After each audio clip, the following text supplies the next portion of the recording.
Hi guys, welcome to revision time. आज मैं ला रही हूँ आप सभी के लिए आरआरबी एनटीपीसी एग्ज़ाम 2025 के 12 जून को पूछे गए फर्स्ट शिफ्ट के क्वेश्चंस के एनालिसिस वीडियो। इस वीडियो में आपको जीके जीएस के एनालिसिस मिलेंगे जो कि आज के फर्स्ट शिफ्ट के एग्ज़ाम में पूछे गए हैं। चलिए वीडियो को स्टार्ट करते हैं। मगर वीडियो को स्टार्ट करने से पहले अगर आप चैनल पर पहली बार आएँ तो चैनल को ज़रूर सब्सक्राइब कर लें और साथ ही इस वीडियो को लाइक भी ज़रूर कर दें।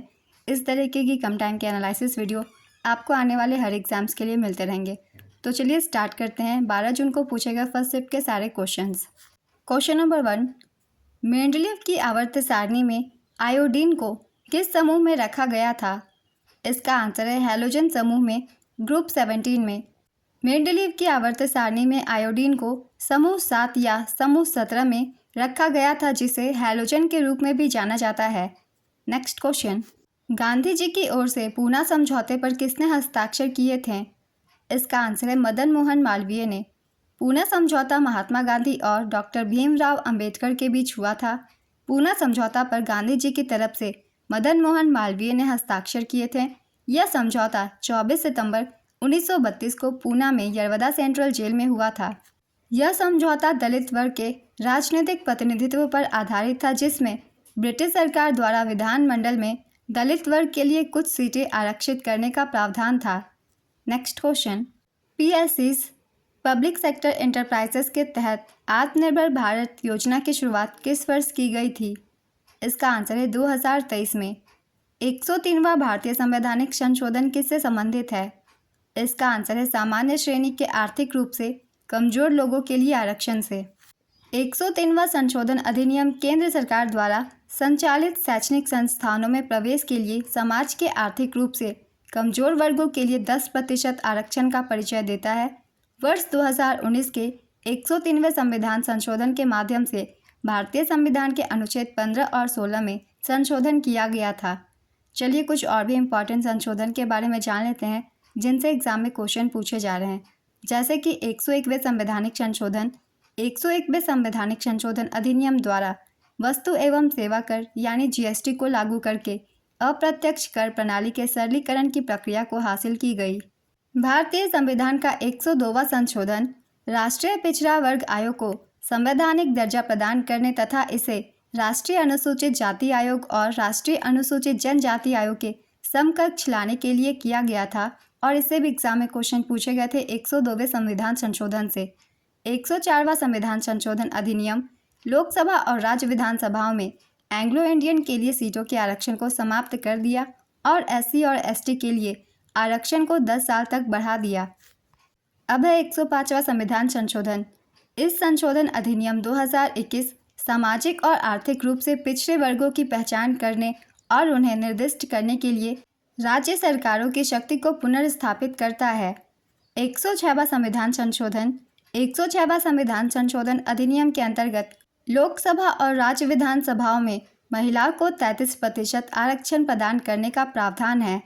इस प्रावधान के अनुसार यह उस तारीख से लागू होगा जो केंद्र सरकार आधिकारिक राजपत्र में अधिसूचना द्वारा निर्धारित करेगी। ये सभी संविधान संशोधन बहुत ही इंपॉर्टेंट है। आरआरबी एनटीपीसी 2025 के एग्जाम में कुछ क्वेश्चन इनसे पूछे गए हैं और हो सकता है आगे भी पूछ लिए जाएं, इसलिए आप सब याद रखिएगा। अगला क्वेश्चन है, संविधान का कौन सा अनुच्छेद न्याय पर आधारित सामाजिक व्यवस्था प्रदान करता है? इसका आंसर है अनुच्छेद 38। अजमेर में 2.5 दिन का झोपड़ा किसने बनवाया था? इसका आंसर है कुतुबुद्दीन ऐबक ने। 2.5 दिन का झोपड़ा जो अजमेर में स्थित है का निर्माण दिल्ली के सुल्तान कुतुबुद्दीन ऐबक ने 1199 ईस्वी में करवाया था। 2.5 दिन का झोपड़ा एक मस्जिद है जिसे दिल्ली के सुल्तान कुतुबुद्दीन ऐबक ने बनवाया था। यह पहले एक संस्कृत विद्यालय के रूप में जाना जाता था, जिसका निर्माण चौहान शासक विग्रहराज चतुर्थ बिसलदेव जिन्हें कहा जाता था ने करवाया था। कुतुबुद्दीन ऐबक ने बाद में इसे मस्जिद में परिवर्तित कर दिया। इस मस्जिद का नाम 2.5 दिन का झोपड़ा इसलिए पड़ा क्योंकि इसके निर्माण को सिर्फ 2.5 दिन में पूरा किया गया था। नेक्स्ट क्वेश्चन, जलवायु परिवर्तन प्रदर्शन सूचकांक 2025 में भारत किस स्थान पर है? इसका आंसर है 10वें स्थान पर। जलवायु परिवर्तन प्रदर्शन सूचकांक 2025 में शीर्ष 3 स्थानों पर कोई भी देश नहीं है। चौथे स्थान पर डेनमार्क है, 5वें स्थान पर नीदरलैंड, 6ठे स्थान पर यूनाइटेड किंगडम। भारत की रैंक है 10वीं। सबसे निचले स्थान पर ईरान है, इसकी रैंक 67वीं है। इस रिपोर्ट की जारी करता है German watch, new climate institute और क्लाइमेट एक्शन नेटवर्क इंटरनेशनल। जलवायु परिवर्तन प्रदर्शन सूचकांक से पहले भी एग्जाम में क्वेश्चन पूछे गए हैं, आगे भी पूछे जाए, इसलिए इन सभी पॉइंट्स को याद रखिएगा। कुछ और भी इम्पॉर्टेंट इंडेक्स है जिससे एग्जाम में क्वेश्चन पूछे जाते हैं, उनकी भी एक बार रिवीजन कर लेंगे।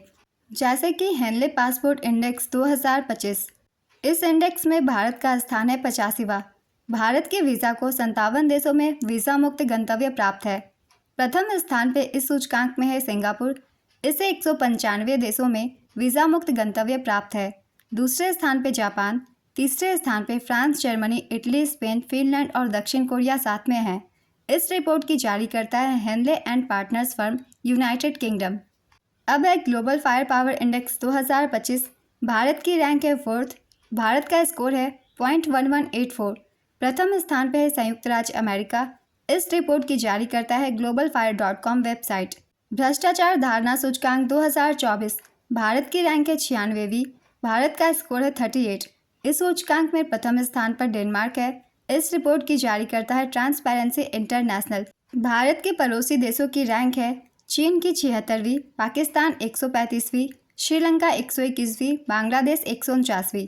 Global terrorism index 2025। इस सूचकांक में भारत का स्थान है 14वां। पहले स्थान पे है बुर्किना फासो, दूसरे स्थान पे पाकिस्तान। इस रिपोर्ट की जारी करता है institute for economics and peace. विश्व प्रसन्नता सूचकांक 2025। इस सूचकांक में भारत की रैंक है 118वीं। भारत का स्कोर है 4.389। पहले स्थान पे है फिनलैंड, आखिरी स्थान पे अफगानिस्तान। अफगानिस्तान का स्थान है 147वां। नेपाल की रैंक है 92वीं। पाकिस्तान की रैंक है 109वीं। इस रिपोर्ट की जारी करता है Gallup, the Oxford wellbeing research centre और UN sustainable development solution network. अब देख लेते हैं विश्व प्रेस स्वतंत्रता सूचकांक 2025। इस सूचकांक में भारत का स्थान है 151वां। पहले स्थान पे है नॉर्वे। सूचकांक जारी करता है रिपोर्टर्स विदाउट बॉर्डर्स। अन्य चर्चित देशों की रैंक है इस सूचकांक में 20वें स्थान पे ब्रिटेन, 57वें स्थान पे अमेरिका, 158वें स्थान पे पाकिस्तान, 178वें स्थान पे चीन, 180वें स्थान पे इरिट्रिया। वर्ष 2024 में भारत को 159वां स्थान मिला था। और अब है मानव विकास सूचकांक 2025। ये भी बहुत इंपॉर्टेंट है, इससे भी एग्जाम में क्वेश्चन पूछे जाते हैं। भारत का इसमें स्थान है 130वां। भारत का स्कोर है 0.874। पहले स्थान पे है आइसलैंड, इसका स्कोर है 0.972। इस रिपोर्ट की जारी करता है यूनाइटेड नेशंस डेवलपमेंट प्रोग्राम। मानव विकास रिपोर्ट की थीम है a case of choice, people and prospects in the age of AI. ये कुछ इंपॉर्टेंट इंडेक्स थे, इन्हें याद रखिएगा क्योंकि इनसे भी एग्जाम में क्वेश्चन बन सकते हैं। चलिए अब अगला क्वेश्चन देखते हैं। दक्षिण पश्चिम मानसून किन राज्यों में प्राप्त होता है? इसका आंसर है केरल, कर्नाटक, महाराष्ट्र और गुजरात। इनमें से ऑप्शन में जो भी एक हो आप उसे टिक कर सकते हैं। नेक्स्ट क्वेश्चन, कुओं, तालाबों, स्नान घाटों, सड़कों और सार्वजनिक रिजॉर्ट्स के स्थानों के उपयोग से संबंधित अनुच्छेद कौन सा है? इसका आंसर है अनुच्छेद 15। किस राज्य में हिमालय की सामान्य दिशा दक्षिण पश्चिम से उत्तर पूर्व की ओर है? इसका आंसर है अरुणाचल प्रदेश। दार्जिलिंग और सिक्किम क्षेत्रों में हिमालय पूर्व पश्चिम दिशा में स्थित है, जबकि अरुणाचल प्रदेश में वे दक्षिण पश्चिम से उत्तर पश्चिम दिशा में है। नेक्स्ट क्वेश्चन, अनामुडी किन 3 पहाड़ियों के बीच स्थित है? इसका आंसर है अनामलाई हिल्स, पलानी हिल्स और cardamom hills. Anamudi Anamalai hills, Palani hills, cardamom hills के जंक्शन पर स्थित है, जो दक्षिण भारत की सबसे ऊंची चोटी है। अनामुडी केरल राज्य के इडुक्की जिले में स्थित है और पश्चिमी घाट का हिस्सा है। यह एराविकुलम राष्ट्रीय उद्यान के दक्षिणी भाग में है। अनामुडी को दक्षिण भारत का एवरेस्ट भी कहा जाता है। अगला क्वेश्चन है, तीरंदाजी विश्व कप 2025 में कांस्य पदक किसने जीता? इसका आंसर है दीपिका कुमारी और पार्थ सालुंखे ने। 24वां विश्व सतत विकास शिखर सम्मेलन 2025 कहाँ आयोजित किया गया था? इसका आंसर है नई दिल्ली में। 1915 में सहकारिता किस गवर्नर जनरल से संबंधित थी? इसका आंसर होगा लॉर्ड हार्डिंग से। नेक्स्ट क्वेश्चन, सांख्यिकी और कार्यक्रम कार्यान्वयन मंत्रालय द्वारा उपभोक्ता मूल्य सूचकांक और औद्योगिक उत्पादन सूचकांक कितने समय पर जारी होता है? इसका आंसर है हर महीने। सांख्यिकी और कार्यक्रम कार्यान्वयन मंत्रालय द्वारा उपभोक्ता मूल्य सूचकांक और औद्योगिक उत्पादन सूचकांक हर महीने की 12 तारीख को शाम 5:30 बजे प्रेस विज्ञप्ति के माध्यम से जारी किए जाते हैं। अगर 12 तारीख को छुट्टी हो तो ये अगले कार्य दिवस पर जारी की जाती है। नेक्स्ट क्वेश्चन, हड़प्पा सभ्यता में औजार किस चीज से बनता था? इसका आंसर है तांबा और कांसा से।